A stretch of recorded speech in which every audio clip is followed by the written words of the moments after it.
नमस्कार,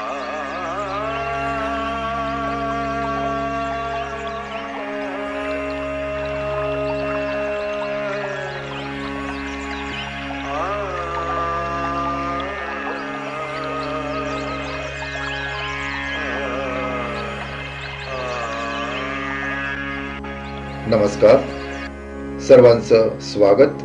संगीत समाधी भाग 18. लेखक ब्रह्मलीन योगीराज मनोहर हरकरे. या प्रकरणामध्ये लेखक मंत्र पुष्पांजली कशी म्हणायची व त्यात श्रुती कशा येतात ते सांगतात. ग्राम म्हणजे काय, मूर्छना म्हणजे काय हे सुद्धा ते सांगतात. स्वर एकूण 12 आहेत, श्रुती 22 आहेत, तर ग्राम 3 आहेत. मंत्र पुष्पांजलीबद्दल लेखकाचेच शब्दात आपण माहिती घेऊया. लेखक सांगतात, श्रुती गायन कसे असते आणि त्या आधारावर ग्राम गायन कसे करावे याची कल्पना मंत्र पुष्पांजली सशास्त्रत पद्धतीने म्हणणाऱ्यांना येऊ शकते. मंत्र पुष्पांजलीतील ओम यज्ञ नयज्ञ मैजंत देवाः पासून समुद्र पर्यंताया एकराडिती इथपर्यंत मंत्र श्रुतीच्या उदात्त अनुदात्त स्वरित स्वरांनी म्हणावे लागतात. स्वरित उदात्त अनुदात्त म्हणजे ओम यज्ञेन यज्ञ मैजंत देवाः तानि धर्माणि प्रथमान्यासन. तर याच्यातला स्वरित स्वर म्हणजे सा. ओम यज्ञेन हा खालचा स्वर म्हणजे अनुदात्त स्वर आणि वरचा स्वर म्हणजे ओम यज्ञेन यज्ञ भजंत देवाः हा उदात्त स्वर. या 3 स्वरामध्ये मंत्र पुष्पांजली गायची असते. वेद गायनातील स्वरांकडे लक्ष दिल्यास असे दिसून येईल की स्वरित स्वर षड्ज मानला तर अनुदात्त स्वर कोमल निषाद आणि तीव्र निषाद यामधील श्रुती असते आणि उदात्त स्वर म्हणजे कोमल ऋषभ आणि तीव्र ऋषभ यामधील श्रुती असते. इकडून तिकडून भटकून षड्जावरच अधिक जोर द्यावा लागतो. वेद गायनातील मंत्रसिद्धी आणि शरीर शुद्धी हा भाग सोडल्यास वेदांचे गायन वरील प्रमाणे षड्ज निषाद आणि ऋषभाचे त्रिकुटातच संपन्न झालेले दिसते. वेदही त्रिगुणात्मकच असतात. भगवान श्रीकृष्ण गीतेत अर्जुनाला सांगतात, अर्जुना, तुला निर्योगक्षेम आणि आत्मवान व्हायचे असेल तर तू वेदांतातील त्रिगुणांचा त्याग कर, कारण वेदही त्रिगुणात्मकच आहेत. त्रैगुण्य विषया वेदानी त्रैगुण्यो भवार्जुन निर्द्वंद्वो नित्य सत्वस्थो निर्योगक्षेम आत्मवान. वेदांच्याही वरील धारणेत जाण्याच्या प्रक्रियेला म्हणूनच वेदांत असे म्हणतात. मंत्र पुष्पांजलीतील उत्तर भाग श्रुतीस्थानांनी आणि त्यातून उत्पन्न होणाऱ्या मूर्छना गायनाने समृद्ध असतो. तदप्पेश श्लोकोपासून एक एक श्रुती वरचढ घेत घेत पलीकडील मंत्र सारख्या बदलत्या श्रुतिग्रामात म्हणायचे असतात. अशा तऱ्हेने सर्वच 22 श्रुतीतून स्वर षड्ज जाऊन अतितार स्वरावर आरूढ होतो आणि मग मंत्र पुष्पांजली एकदम खालच्या श्रुतीस्थानावर आणून गायन बंद करतात. ही मंत्र पुष्पांजली गाण्याची पद्धत आहे. भारतीय संगीतशास्त्राची पूर्ण रचनाच जणू काही या मंत्र पुष्पांजलीत सामावली आहे असे वाटते. मंत्र पुष्पांजली ही योग्य तऱ्हेने गाणारे आज राहिले नाहीत असे म्हणावेसे वाटते. आमच्या षड्जग्रामाची सुरुवात षड्जाच्या प्रथम श्रुतीवर आमचा सा आधारून करीत आहोत, तर षड्जाच्या 4 श्रुतीत आम्हाला माहिती असणे आवश्यक आहे.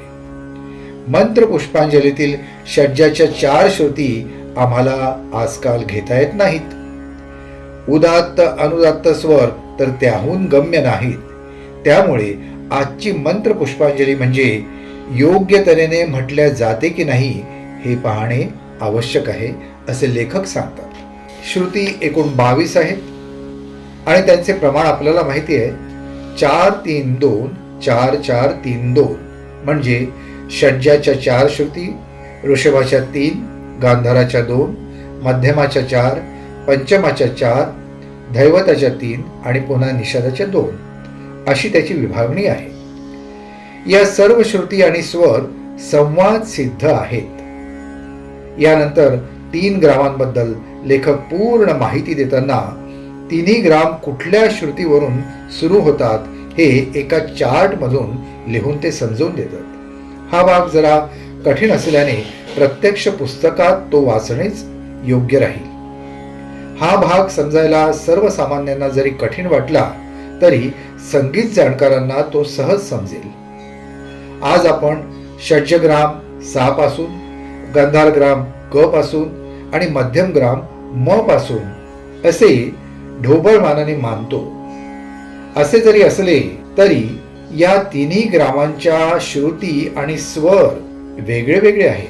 श्रुती तर पूर्ण वेगळे आहेत. आणि मग यामध्ये पुन्हा 4-3-2 4-4-3-2 असा श्रुतींचा नियम जर आपण बसवला तर तीनही ग्रामांचे मूळ स्वर आणि श्रुतीच भिन्न भिन्न ठिकाणी येतात.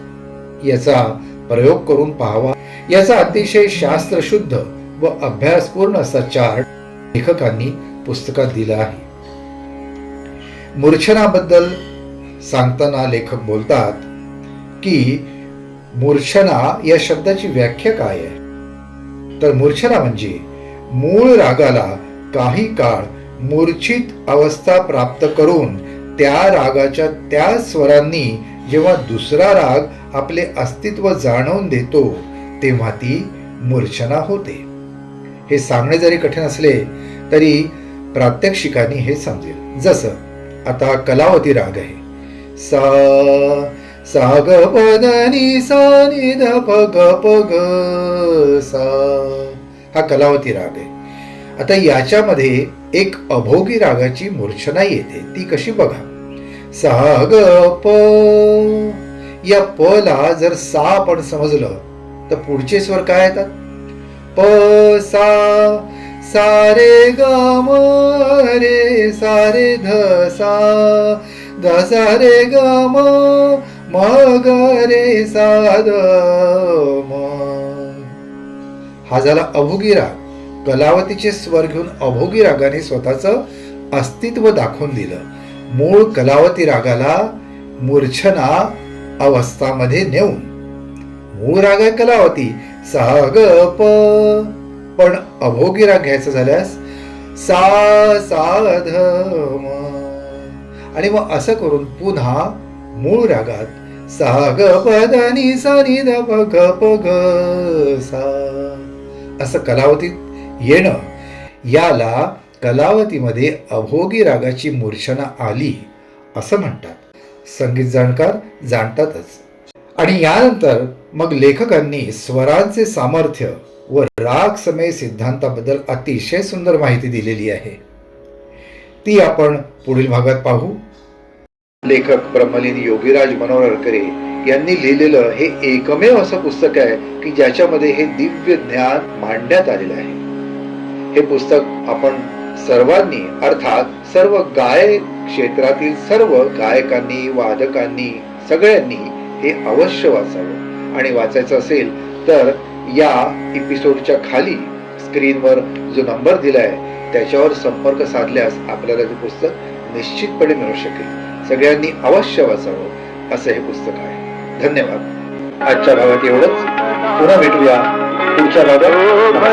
हरि को सदा, जो भजे हरि को सदा, तोहि परम पद पावेगा, तोहि परम पद पावेगा, तोहि परम पद